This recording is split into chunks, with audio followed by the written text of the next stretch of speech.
tu padre y tú se encontraban en un viaje de coche común, como en cualquier otro día. Sin embargo, en media autopista, los detiene un retén al parecer falso, pues viste a hombres encapuchados y malhumorados.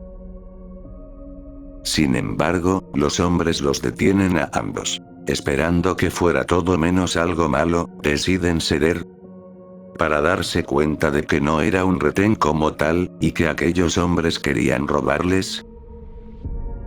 Lamentablemente, ante la impotencia de no poder hacer nada, cedieron. Pero, tu padre, harto de la situación y de la impotencia de no poder hacer nada, decide hacer algo. Quería justicia, pero no quería que nada salga mal para ustedes.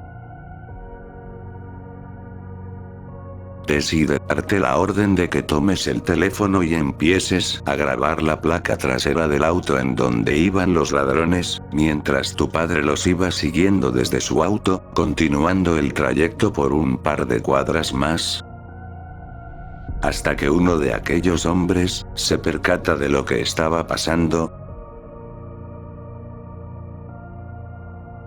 y poco a poco se acerca en un auto hacia el de ustedes. Sin esperar lo peor, uno de esos hombres abre fuego contra ustedes, impactando en las lunas y en consecuencia, perforándolas y atravesándolas hasta llegar a ti. Todo pasó tan rápido que ni pudiste darte cuenta de cuántos disparos se oyeron, fue tan repentino, que ni siquiera tuviste la oportunidad de reaccionar y hacerte a un lado para defenderte.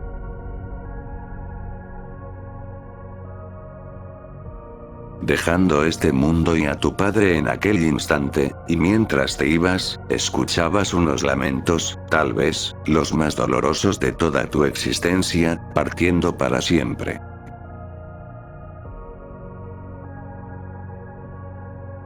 ...28 de junio, 2024, incidente, padre graba intento de asalto en la autopista México-Pachuca y ladrones asesinan a su hijo. 28 de junio del 2024. Ocurre en una autopista de México, entre México y Pachuca, a la altura de la caseta de Ojo de Agua, Tecámac. Un día trágico en el que ocurría uno de los hechos documentados más desgarradores y lamentables de los últimos días o meses quizá. En la autopista ya mencionada se atestiguaban hechos lamentables, donde una banda criminal que solía armar retenes falsos ejecutaba actos de delincuencia a mano armada. Se dice que la banda que opera era una de montachoques de la región, aunque esto último no podría decirse que está asegurado con certeza. En la misma tarde, un padre e hijo se encontraban circulando la carretera como un día normal por la zona, dirigiéndose a su destino, pero es en medio del transcurso cuando se topan con quizá el momento más desgarrador y trágico para la vida de ambos.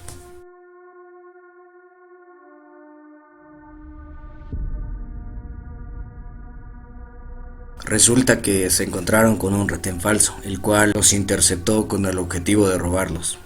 Pasó un rato y los asaltantes solo se fueron sin más en un auto Volkswagen de color negro, tipo sedán, y se pusieron en marcha.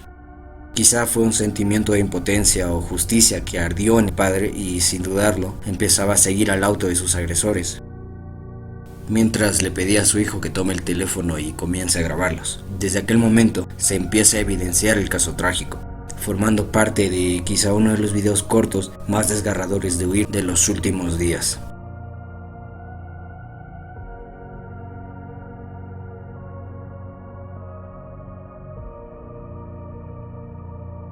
A medida que avanzaban y lo seguían, enfocando la placa trasera del auto de sus agresores, llega a un punto en el cual los rebasan, como se ve en imágenes, provocando que uno de los tipos se percate de lo que estaban haciendo sus víctimas. En el video podemos ver cómo el que empieza a grabar es un joven de tan solo 17 años, al parecer de nombre Gonzalo. Pues bien, Gonzalo empieza a grabarlos desde el retrovisor del auto que tal parecía un camión, que su padre maneja mientras nota cómo empiezan a acercarse más y más a ellos. Para este momento, quizá ambos ya se hayan empezado a sentir nerviosos. Llega un punto en el que el auto de sus agresores se les ponía a la par, y es aquí donde la situación toma un rumbo diferente y abrupto. Aquellos sujetos, una vez estando a la par del auto del padre e hijo que grababa aún la situación, dieron un par de disparos, rompiendo las lunas del auto e impactando en consecuencia a Gonzalo, el hijo. Fue tan abrupto y rápido que Gonzalo ni siquiera tuvo la oportunidad de darse cuenta de lo acontecido al parecer, pues en el video Gonzalo deja de hacer o decir siquiera algo luego de los disparos. En un momento, la cámara se empieza a teñir de roja. Se presume que quizá pudo ser un pedazo de tela de ropa que se desprendió hasta la cámara o directamente la sangre que corría del cuerpo de Gonzalo. Esto último no se puede asegurar en un 100%, pues la cámara quedaba inerte sobre Gonzalo.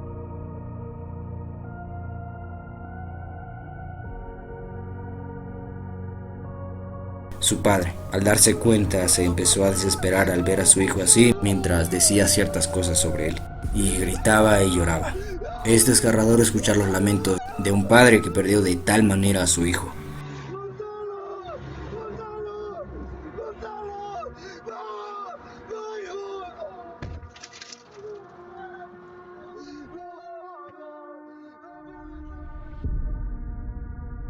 Cuando el clip empezó a viralizarse en redes, mucha gente opinó que fue culpa del padre que perdió a su hijo, porque no pensó en las consecuencias en primer lugar, o que no fue culpa del padre directamente, pues él no provocó inicialmente que los asalten, ni mucho menos tenían armas, y que solo buscaban justicia. Dejando de lado ello, si bien es cierto, estos casos son más comunes y terribles de lo que se cree en México, y alrededor del mundo de hecho. Muchas veces no se logra documentar con una cámara, o al menos conservar el audio.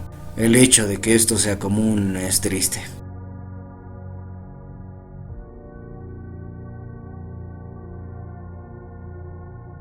Luego de que todo ocurriera, imagínense cómo debió o cómo debe de sentirse el padre de Gonzalo en estos momentos. Es terrible.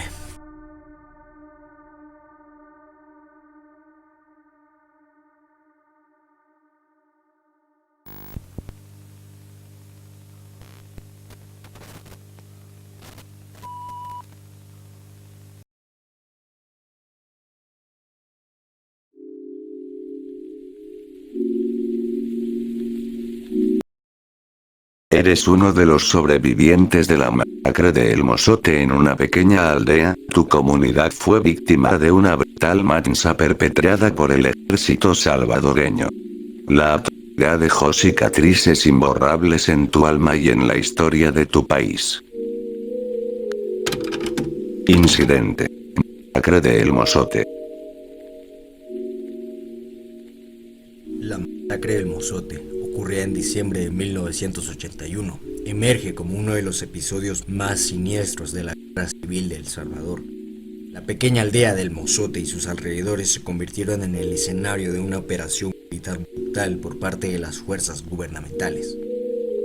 En un intento de sofocar la insurgencia y eliminar la supuesta colaboración de la guerrilla en la zona, las fuerzas armadas llevaron a cabo una matanza despiadada. Más de 1000 personas, incluyendo mujeres, niños y ancianos, se convirtieron en víctimas de tal atrocidad. La violencia desplegada durante la masacre fue más allá de cualquier límite humanitario, dejando cicatrices imborrables en la memoria colectiva. La masacre no solo representó un acto extremo de violencia en medio del conflicto armado, sino que también se convirtió en un símbolo de la impunidad y la negación por parte de las autoridades.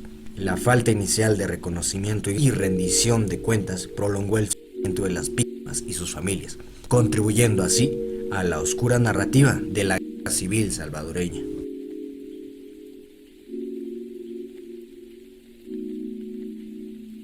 Eres uno de los afectados por el caso de Operación Cóndor, década de 1970.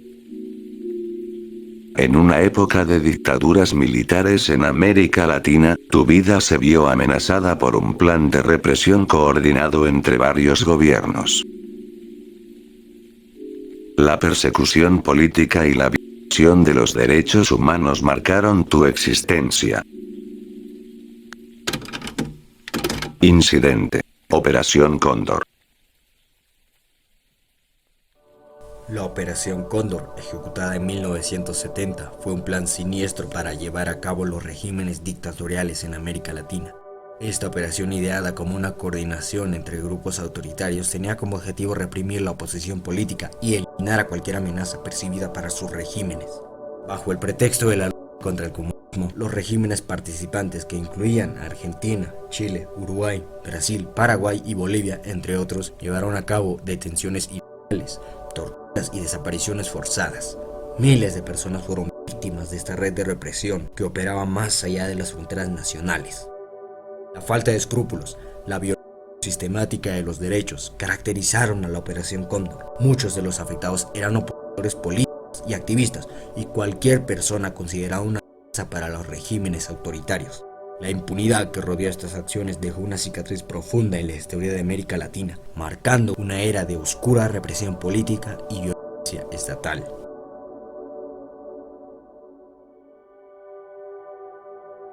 Eres uno de los sobrevivientes de la muerte de Bojayá, Colombia, 2002. En una iglesia, tu comunidad fue atacada durante un enfrentamiento entre grupos armados, dejando un rastro de muerte y destrucción. La violencia te arrebató seres queridos y dejó cicatrices físicas y emocionales. Incidente: masacre de Bojayá.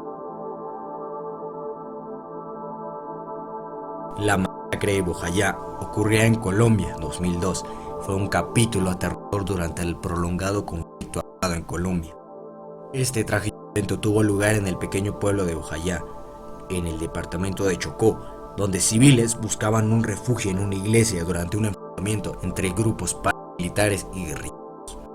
El 2 de mayo del 2002, un cilindro bomba lanzado por la de las FARC impactó la iglesia donde más de 300 personas se habían refugiado. El resultado obviamente fue devastador, con numerosas víctimas, incluyendo niños y ancianos. La masacre de Bojayá ilustra de manera importante la brutalidad y el sufrimiento que sufren las comunidades atrapadas en medio de los conflictos armados. Este incidente resalta el impacto devastador del conflicto colombiano en la vida cotidiana de los ciudadanos que, en busca de protección, encontraron la tragedia en un lugar que debería haber sido un refugio seguro. La masacre de Bojayá es un recordatorio sombrío de la violencia indiscriminada que puede ocurrir en medio de la guerra, dejando cicatrices imborrables en la memoria de aquellos que la vivieron.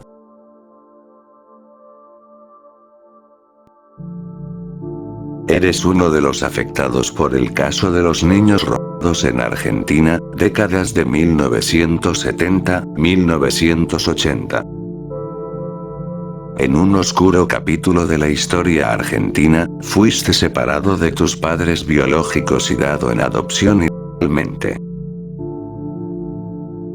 La verdad sobre tu origen y las luchas por la justicia te persiguieron durante toda tu vida. Incidente: niños robados.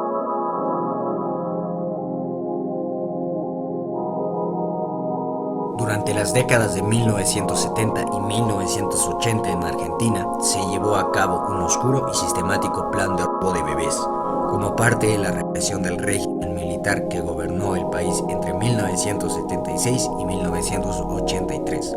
Esta práctica inhumana tuvo como objetivo principal eliminar lazos con aquellos considerados como enemigos del gobierno. El régimen militar secuestraba a mujeres embarazadas, detenidas ilegalmente por motivos políticos, antes o después de dar a luz. Los recién nacidos eran separados de sus madres biológicas y entregados a familias afines al gobierno. Este plan de apropiación ilegal de niños afectó a cientos de familias y dejó cicatrices profundas en la sociedad argentina. Las madres que eran secuestradas a menudo eran asesinadas después de dar a luz y sus hijos eran adoptados por familias que, en muchos casos, desconocían las circunstancias reales de la adopción. La verdad sobre estos crímenes atroces comenzó a emerger años después, cuando los hijos robados, ya adultos, junto con organizaciones de derechos humanos, iniciaron la búsqueda de su verdadera identidad. El caso de los niños robados en Argentina representa una de las etapas más oscuras de la historia del país, donde la crueldad del régimen militar afectó directamente a las familias y dejó secuelas emocionales y sociales que perduran hasta el día de hoy.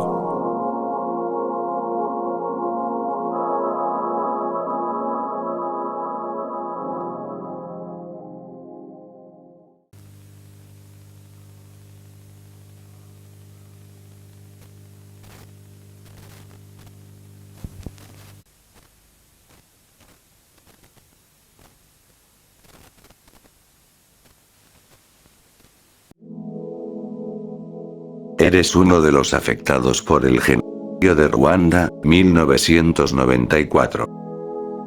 En un país desgarrado por tensiones étnicas, fuiste testigo de un horror inimaginable. La violencia étnica entre Hutus y Tutsis cobró la vida de cientos de miles de personas. La supervivencia en medio de la matanza dejó cicatrices imborrables en tu alma. Incidente: genocidio de Ruanda. El genocidio de Ruanda fue un capítulo oscuro en la historia africana que tuvo lugar en 1994. Este conflicto étnico enraizado en tensiones históricas, Ruanda, una pequeña nación en el corazón de África, fue testigo de un genocidio que dejó un saldo de aproximadamente 800.000 personas asesinadas en un periodo aproximado de 100 días. Mientras que la comunidad internacional a gran medida observó en silencio. La inacción de la comunidad internacional y la falta de intervención para detener el genocidio se han convertido en un sombrío recordatorio de las consecuencias de la indiferencia frente al sufrimiento humano. Este incidente destaca las profundas cicatrices de la intolerancia étnica y la importancia de la prevención y la respuesta rápida ante atrocidades similares en el futuro.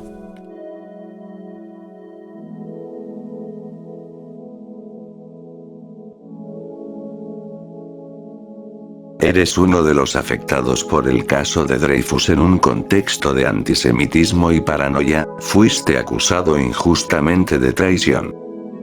El juicio y la condena se basaron en pruebas falsas, dejándote atrapado en un sistema legal injusto.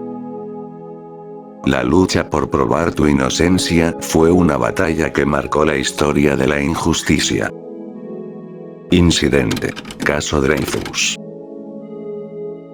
El caso Dreyfus marcó un hito en la historia de Francia, revelando las profundidades del antisemitismo y la injusticia de la sociedad de finales del siglo XIX. En 1894, Alfred Dreyfus, un oficial de origen judío en el ejército francés, fue falsamente acusado de traición y espionaje a favor de Alemania. La acusación se basó en pruebas defectuosas y prejuicios antisemitas arraigados en el ambiente militar y político de la época. El proceso legal desde ya fue una farsa y Dreyfus fue condenado en un juicio que carecía de evidencia sólida. Fue degradado públicamente en una humillante ceremonia en la Isla del Diablo, en la Guayana francesa. Sin embargo, a medida que surgieron dudas sobre la validez de las pruebas, un periodista publicó la famosa carta denunciando la conspiración y exigiendo la revisión del caso. El caso Dreyfus dividió a la sociedad francesa entre aquellos que apoyaban al ejército y aquellos que buscaban justicia. Finalmente, en 1906, Dreyfus fue declarado inocente y rehabilitado en el ejército. Pero este caso puso de manifiesto la importancia de un sistema judicial imparcial, marcando un cambio significativo en la percepción pública y la moralidad de la sociedad francesa. Eras un joven afroamericano, tu vida cambió en una noche oscura en Central Park. Fueron acusados injustamente de un asalto que no cometieron. El sistema legal les dio la espalda y los medios alimentaron una narrativa dañina. Pasaste años en prisión, enfrentando hostilidad y miedo. Finalmente, la evidencia de tu inocencia salió a la luz, pero el daño a tu vida ya estaba hecho. Incidente: injusta condena.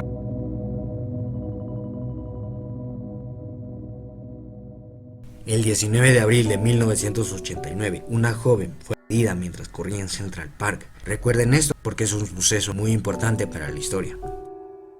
5 jóvenes afroamericanos, Kevin, Raymond, Antron, Yusef y Corey, fueron arrestados y acusados injustamente de la agresión. La narrativa construida por la policía y amplificada por los medios de comunicación retrataba a los jóvenes como una pandilla salvaje, responsable del ataque de la mujer que les mencioné al inicio, alimentando los temores y prejuicios arraigados en la sociedad. El juicio fue marcado por la falta de pruebas concretas, la coacción de confesiones y la ausencia de representación legal adecuada para los acusados. Pero a pesar de la falta de las pruebas contundentes, los 5 jóvenes fueron condenados en 1990. Fue en 2012, después de que el verdadero agresor, quien era Matías Reyes, confesara y se encontrara coincidencia de ADN que se demostró la inocencia de los 5. El caso destacó la propensión del sistema legal y los medios de comunicación a perpetuar este racismo y la necesidad de una justicia más equitativa. Eras una estudiante estadounidense que decidió estudiar en Italia. En una ciudad extranjera, tu vida tomó un giro oscuro. El asesinato de tu compañera de cuarto desencadenó una serie de eventos desconcertantes. La investigación se volvió confusa, y la percepción pública te señaló como culpable debido a tu comportamiento inusual. Pasaste 4 años en prisión, enfrentando un sistema legal complejo y el estigma de ser acusada de un crimen atroz. Finalmente, la absolución llegó, pero las cicatrices emocionales perduran. Incidente. Acusación. Tal.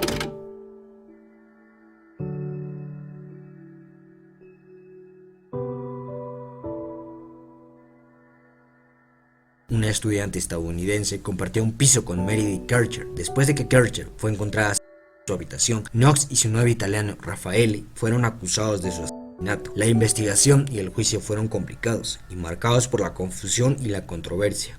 La fiscalía sostuvo que el asesinato fue parte de un juego que salió mal, argumentando que Knox y Raffaele estaban acompañados de otro hombre, Rudy Wade, en el momento del crimen. Sin embargo, la defensa de Knox y Raffaele argumentó que las pruebas eran insuficientes y se basaban en conjeturas. En 2009, Knox y Raffaele fueron condenados, pero la decisión fue revocada en 2011. En una apelación, la Corte Suprema de Italia anuló la absolución en 2013, pero finalmente en 2015 el Tribunal Supremo confirmó la absolución definitiva de Knox y Raffaele. El caso dejó en evidencia las deficiencias del sistema italiano y cómo la percepción pública puede influir en la administración de la justicia. En una noche sombría de agosto de 1989, un oficial de policía en Savannah, Georgia, perdió la vida en un acto de violencia. Tu vida se convirtió en un torbellino de luchas legales, mientras enfrentabas una condena a muerte basada en testimonios cuestionables y una investigación defectuosa. La pena de muerte finalmente se cobró tu vida, dejando preguntas sin respuesta y un sentimiento de injusticia inquebrantable.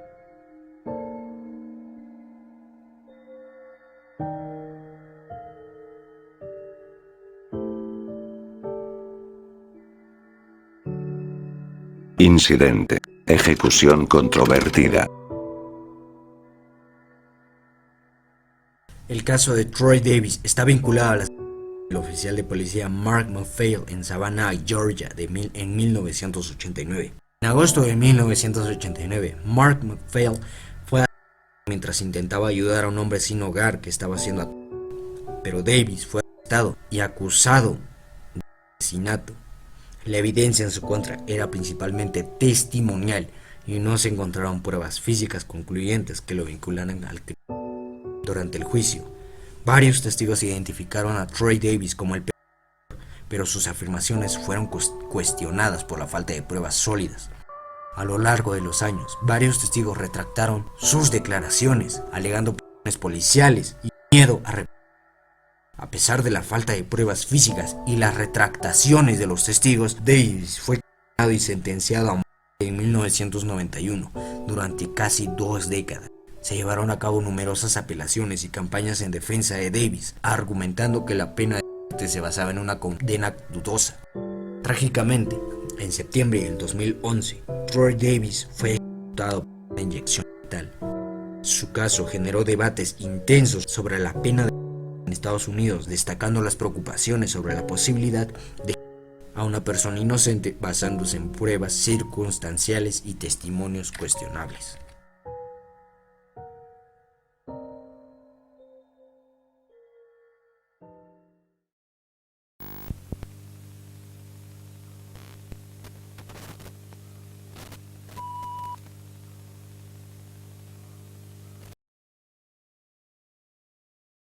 Tu vida estuvo marcada por la oscuridad y el horror. Fuiste testigo de la persecución sistemática de millones de personas a manos de los nazis. Experimentaste la brutalidad, la pérdida de seres queridos y el sufrimiento inimaginable en los campos de concentración. Incidente: Holocausto.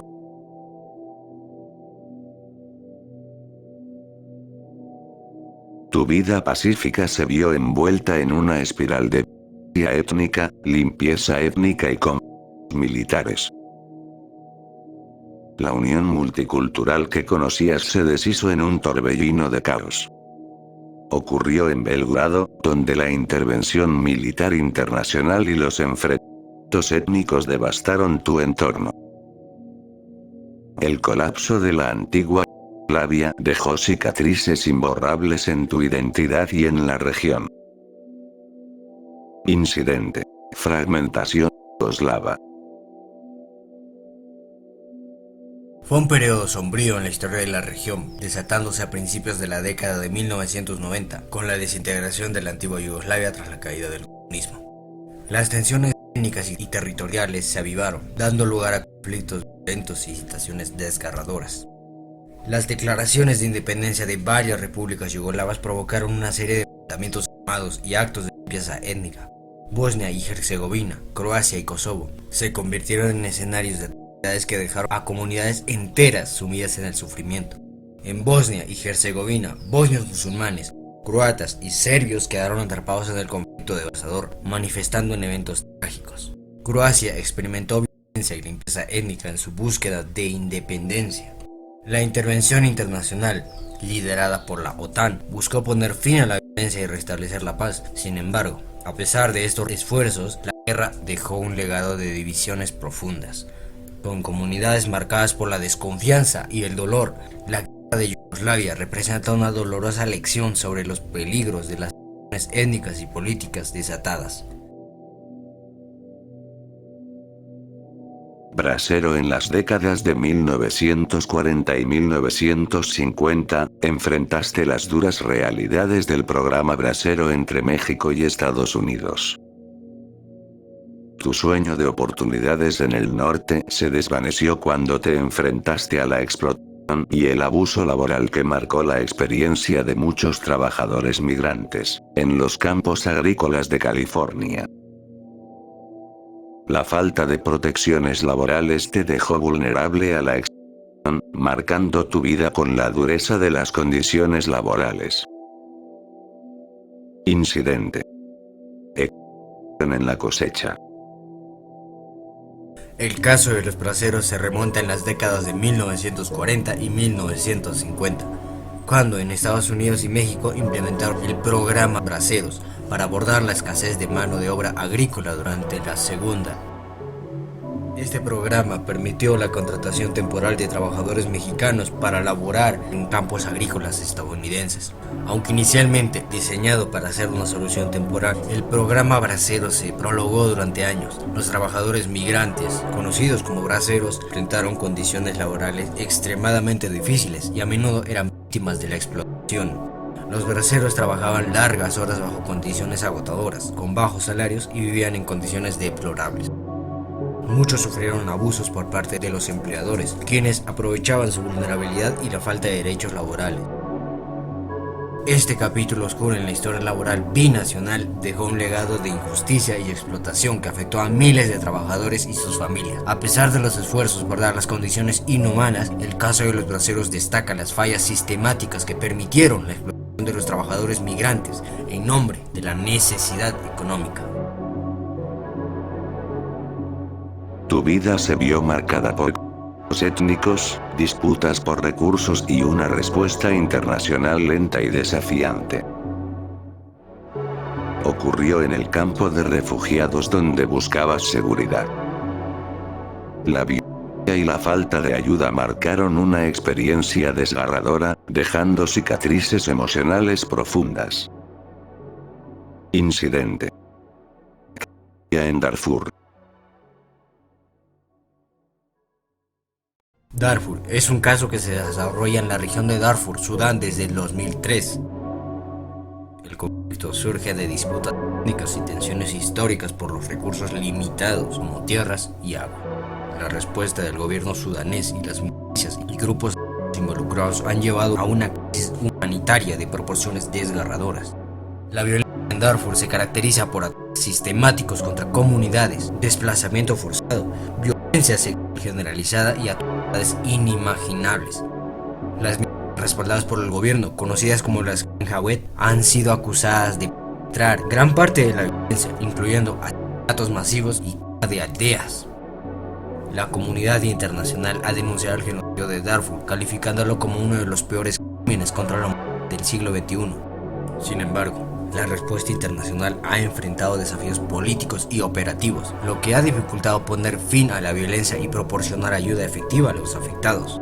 El sufrimiento de la población de Darfur ha sido inmenso, con millones de personas desplazadas y miles perdiendo la vida debido a la violencia, la hambruna y las enfermedades.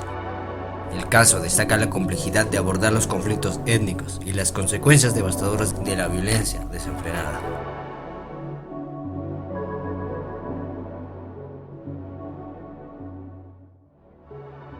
Te opusiste valientemente a la deforestación y a la explotación de la tierra. Tu activismo se convirtió en un obstáculo para aquellos que buscaban convertir el pulmón verde del planeta en ganancias. A medida que tu influencia crecía, la amenaza contra ti se volvía más real. Cerca de tu hogar en Xapuri, Brasil, unos hombres, trabajadores rurales a favor de la deforestación, te emboscaron. En la sombra del bosque que defendías, tu vida se apagó, y el eco de tu voz se desvaneció. Incidente. Silencio en la selva. Chico Mendes, líder sindical y defensor del medio ambiente en Brasil, luchó incansablemente por los derechos de los trabajadores rurales y la preservación de la selva amazónica. Su valiente activismo lo convirtió en una figura incómoda para aquellos que se beneficiaban de la deforestación y la expansión agrícola en la región.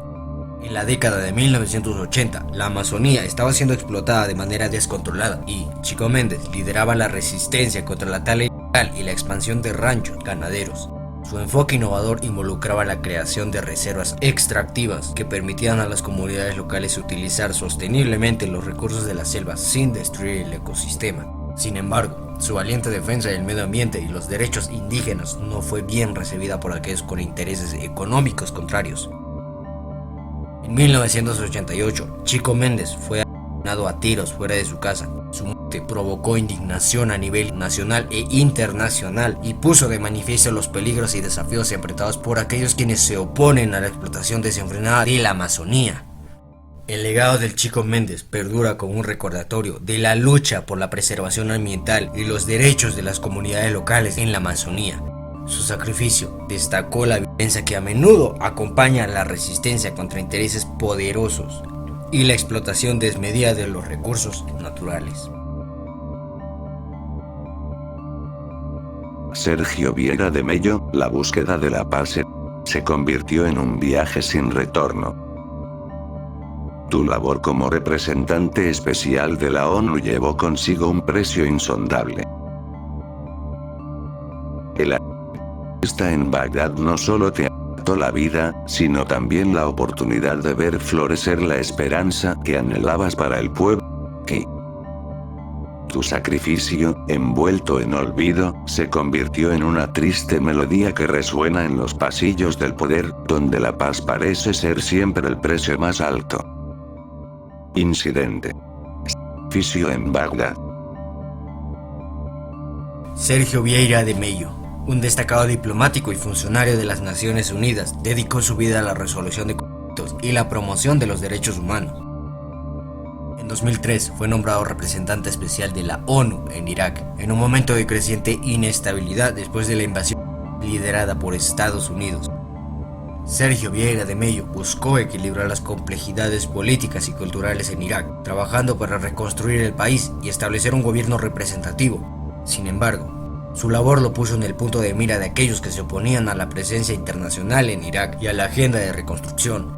El 19 de agosto de 2003, la sede de la ONU de Bagdad fue bombardeada pisoteada y Sergio Vera de Mello perdió la vida junto con varios colegas. El atentado buscaba no solo dañar la infraestructura de la ONU en Irak, sino también enviar un mensaje claro de la oposición a la intervención extranjera. El sacrificio de Sergio Vera de Mello, a menudo olvidado entre las complejidades geopolíticas, refleja el alto precio que algunos pagan en la búsqueda de la paz y o la estabilidad en zonas de conflicto. Su muerte destaca las dificultades y los peligros que enfrentan los diplomáticos y trabajadores humanitarios en entornos hostiles. Enfrentaste la corrupción con tu pluma valiente. Sin embargo, la explosión del coche silenció no solo tu voz, sino también la verdad que buscabas exponer. En el silencio que siguió, la sombra de la verdad perdida se proyectó sobre Malta, recordándonos el alto costo que algunos pagan por la búsqueda incansable de la justicia y la transparencia. Incidente. Silencio en Malta.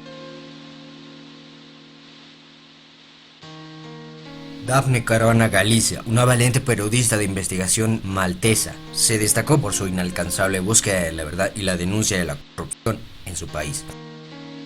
Durante años investigó y expuso casos de corrupción que involucraban a altos funcionarios malteses, utilizando su blog como plataforma para exponer la verdad. Sin embargo, su valentía tuvo consecuencias. El 16 de octubre del 2007, Daphne fue asesinada en un atentado con bomba dirigido a su automóvil. La explosión ocurrió cerca de su casa en Bitnija, dejando a Malta y al mundo atónitos. Su muerte puso de manifiesto la peligrosa realidad que enfrentaban los periodistas que desafiaban a los poderes en su búsqueda de la verdad. Daphne se convirtió en un símbolo de la lucha contra la corrupción y la impunidad, pero su asesinato también expuso la fragilidad de la libertad de prensa en algunos lugares del mundo. A pesar de la condena internacional y los esfuerzos por encontrar a los responsables, la sombra de la verdad perdida persiste y Malta sigue enfrentando desafíos en su camino hacia la transparencia y la justicia.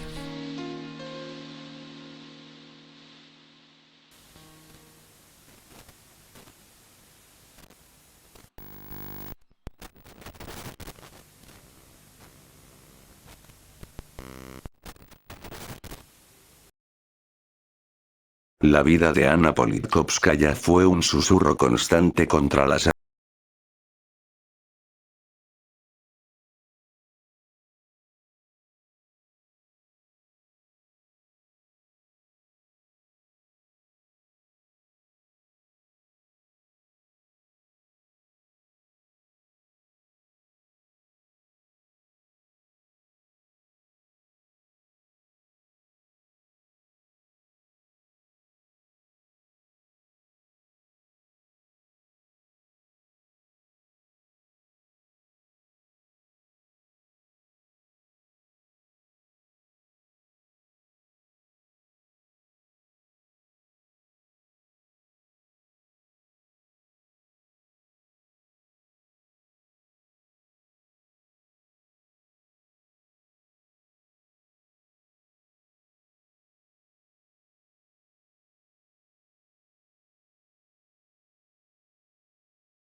Juntos, investigaban la corrupción gubernamental y la conexión entre políticos y el narcotráfico.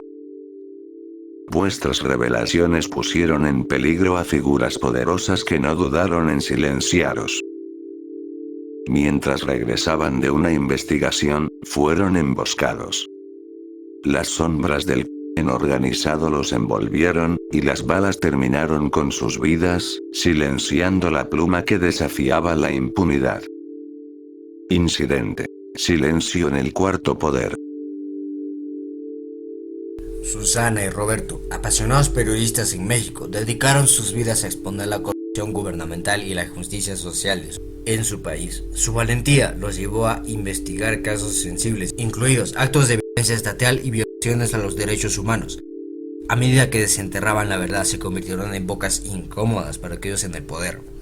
En una noche oscura, mientras regresaban a casa después de una intensa jornada de investigación, fueron interceptados y secuestrados por un grupo armado.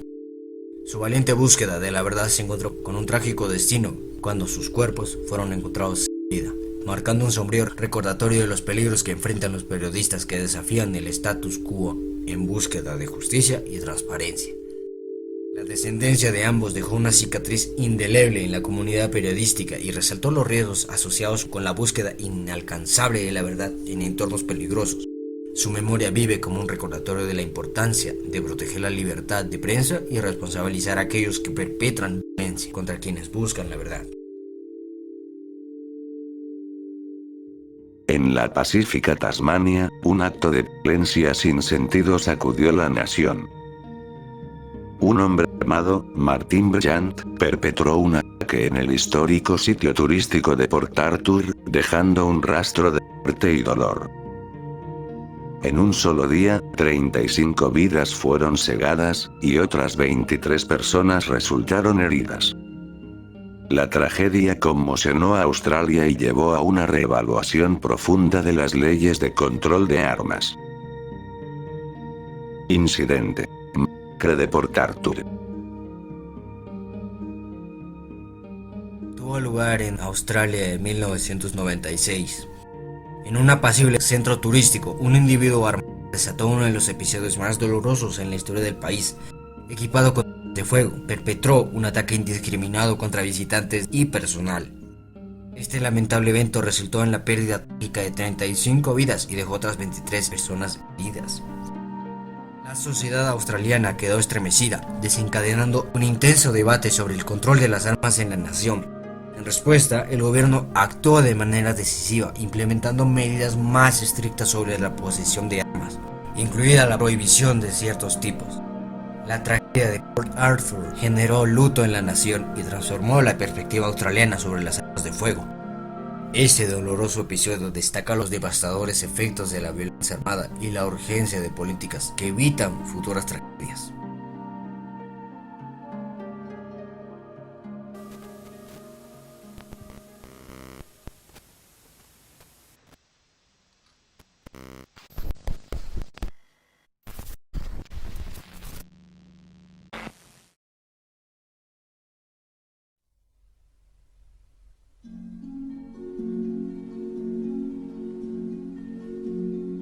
Un simple niño, que a pesar de la pobreza y los abusos que recibía su familia, eran felices entre ellos. Hasta que una enfermedad que perseguía a su padre desde hace años atrás, empezó a crecer hasta un punto donde la enfermedad consumía tanto a su padre que lo hacía ver débil, demacrado y una imagen devastadora de un padre, que pese a esa enfermedad que luchaba junto a su familia y la falta de dinero que poco a poco empeoraba la situación tras requerir quimioterapias, eran felices compartiendo momentos juntos en familia, aún así sabiendo que nada estaba bien. Hasta que el día llegó y la enfermedad acabó con su padre, creando un oscuro vacío en la familia. La hermana del niño, que era menor, pese a su edad entendía lo que sucedía y siempre que veía a su hermano triste, ella trataba de hacerlo sonreír, una vez más, afrontando esa cruda realidad.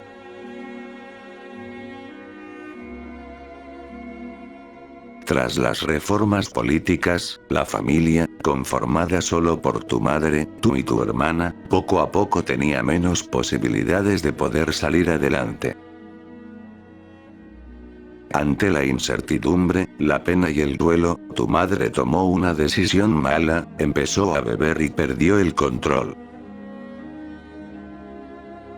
Constantemente visitabas la tumba de tu padre junto a tu hermana, preguntándose, ¿qué mal hicimos?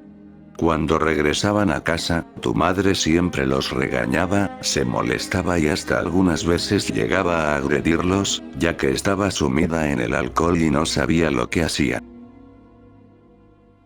Cuando tu hermana te preguntaba por qué, o qué pasaba, simplemente le respondías con una peculiar calma y profunda tristeza, que no es nada, simplemente nos va mal, pero pronto será mejor, te lo prometo, te llevaré a comer el pollo que tanto te gusta. Eras un simple niño como para asimilarlo. Tiempo después, tu madre, sumida en más alcohol de la nada, actuó agresivamente, la viste golpeando a tu hermanita incontrolablemente. Al estar confundido con esa actitud, solo trataste de alejar a tu madre primero con empujones débiles, suplicándole que se detenga, y luego con empujones muy fuertes, preguntándole por qué. Hasta que la golpeaste fuertemente, pero al mismo tiempo te sentiste mareado, era claro, no reconocías a esa mujer. Tu madre se fue y alejaste lo más rápido que pudiste a tu hermanita, estando demasiado lastimada tanto como tú, la cobijaste y le dijiste, tranquila, yo ya vengo, no llores, te traeré pollo, lo juro. Rápidamente, saliste a buscar a tu madre, pues la viste salir de casa hasta que la viste cerca de la autopista corriendo sin control, viste que un camión pesado pasaba y tu madre, sin pensarlo dos veces, solo saltó. Presenciaste su muerte, y pese a todo lo sucedido en todo momento, quisiste ayudarla, incluso después de ver que su cabeza estaba partida en dos y su cuerpo destruido, gritabas fuertemente pidiendo por ayuda, pero nadie parecía escucharte, la gente solo te rodeaba y nadie te escuchaba.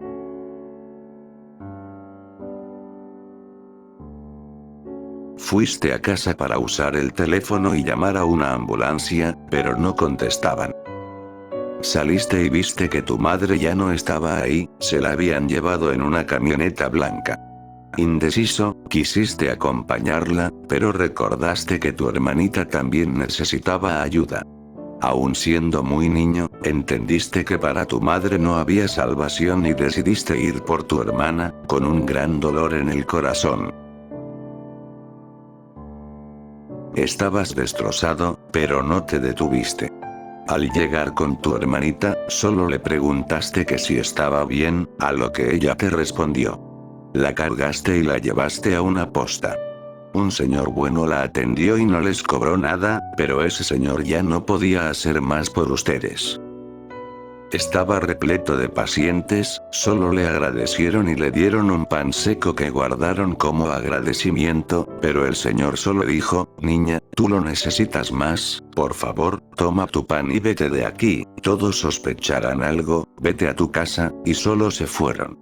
Tú seguías adolorido, pero al menos ella estaba bien.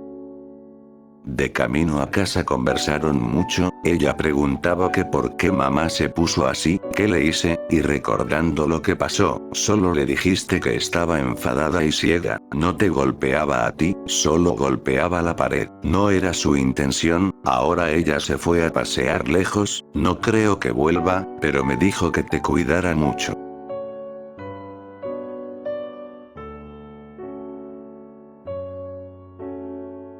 Pasaron los meses, y un día, hombres trajeados entraron a la casa sin permiso. Hasta entonces solo vivían de las sobras que había en casa pidiendo las sobras en puestos de comida. Los hombres empezaron a llevarse las cosas de tu casa, preguntabas qué pasaba pero ellos te ignoraban, hasta que vieron a tu hermana, indiferentes, la echaron y tú sin entender nada, viste que varios de esos hombres estaban llorando pero sin expresión alguna, todo era tan raro, a tu hermana solo le dijiste que tenemos que salir porque nos espera un viaje.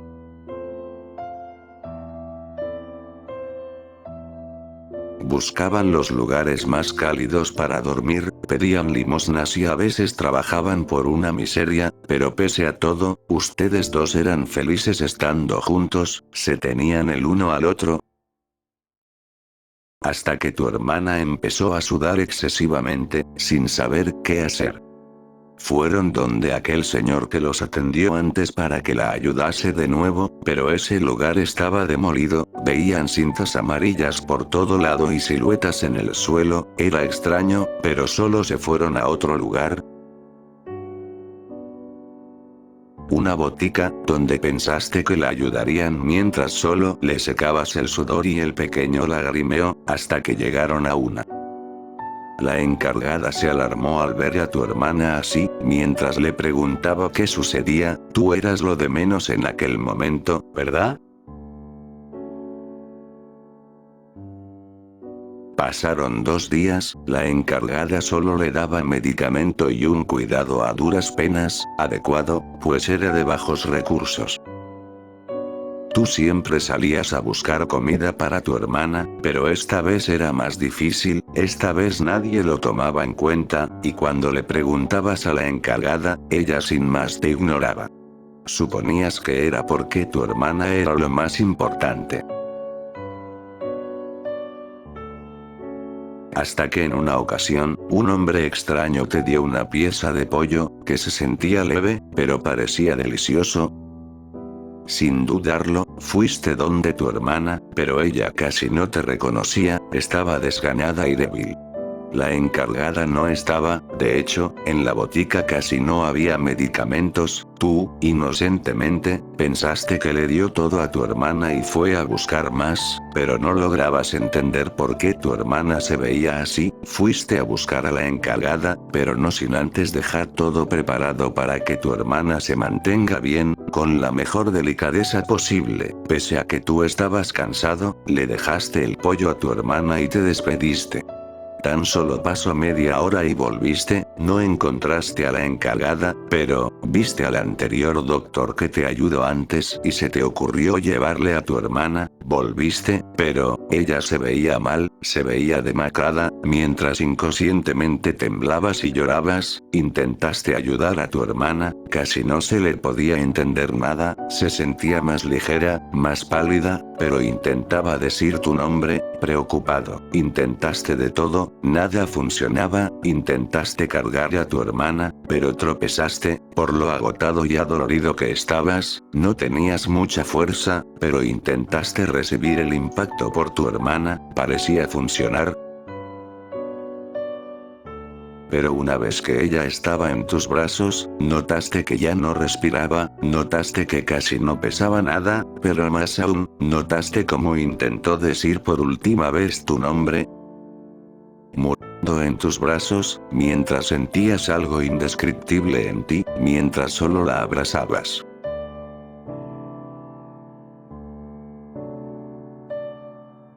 Alguien llegó y vio la escena, se llevó a tu hermana, tú casi sin fuerzas intentaste que no te la arrebaten, pero estabas débil, mientras gritabas con lo que podías, que no se la lleven, que no se vaya, pero, al intentar golpear su brazo, te percataste de algo. Tú, te fuiste hace mucho.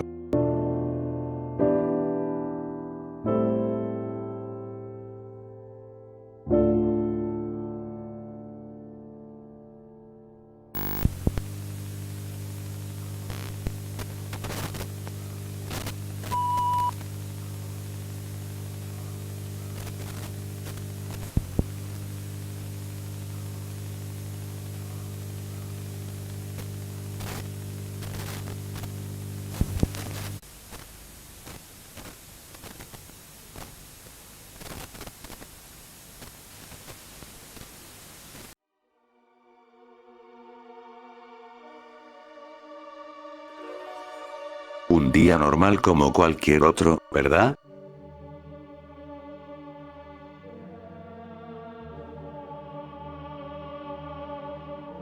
Te encontrabas en tu pequeño negocio de tamales, vendiendo como normalmente acostumbras a hacer.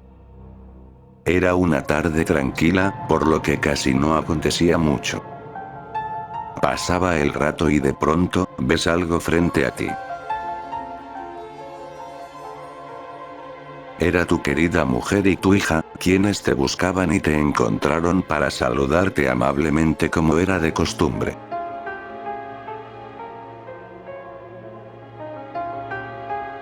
Tú, sonriéndoles y feliz, decides empezar con el gesto, abriendo tus brazos, dando señal de que querías un enorme abrazo. Todo parecía ir tan bien, ¿verdad?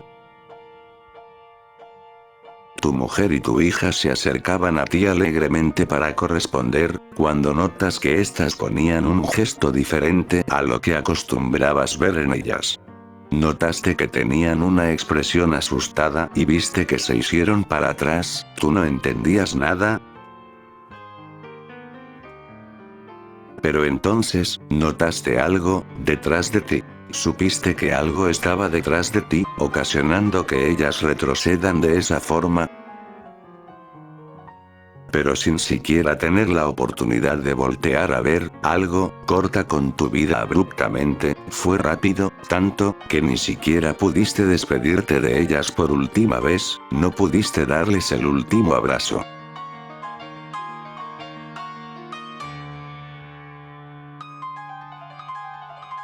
No pudiste darles el último abrazo.